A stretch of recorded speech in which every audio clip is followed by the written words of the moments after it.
সম্পূর্ণ ফ্রি, চাঁদা চাইছে তো ওর উপরে তো আল্লাহর গজব পড়া উচিত।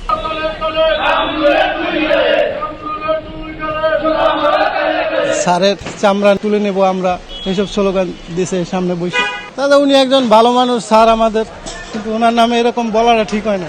এই সামনে বসে গালাগালি করছে, প্রশাসন যা ভালো বোঝে এটাই করবে। চাঁদা দাবি করছে, আওয়ামী লীগের লোকজন নাকি এই কোম্পানিতে চাকরি করে, এই বিষয় নিয়ে চাঁদা দাবি করছে। যুব দলের নাম দাবি করে, মানে উনি যুব দলের লোক না, পরিচয় দিয়েছে যে আমি যুবদল করি। হ্যাঁ, উনি পরিচয় দিয়েছে আর কি আমি যুব দল করি। চাঁদা চাইছে তো ওর উপরে তো আল্লাহর গজব পড়া উচিত। আমার এই আর কোনো কথা নাই, আমি এত কথা আমি খরচ করবো না।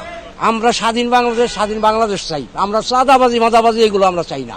আর এই যে ইনি একজন ডাক্তার, ওনার দ্বারা যে কত লোক উপকার হইতেছে এটা ধারণারও বাইরে। আমার ছেলে, আমি নিজেও একটা কিডনি ট্রান্সফার করছি, কেন আমার এই যে যত টেস্ট করে যা কিছু করে সম্পূর্ণ ফ্রি করে উনি, সম্পূর্ণ ফ্রি। কেন ওনার সম্বন্ধে আমি জানি, আজকে আমি 7 বছর ধরে দৌড়াইতেছি। আমি নিজে একটা কিডনি ছেলেরে দিছি, ছেলের দুটা কিডনি নষ্ট হয়ে গেছে। উনি আমার কিডনি ফি নিচ্ছে 2 লক্ষ টাকা। বাকি টেস্ট যতগুলো চলতেছে 6 বছর ধরে সম্পূর্ণ ফ্রি করতেছে, সম্পূর্ণ ফ্রি।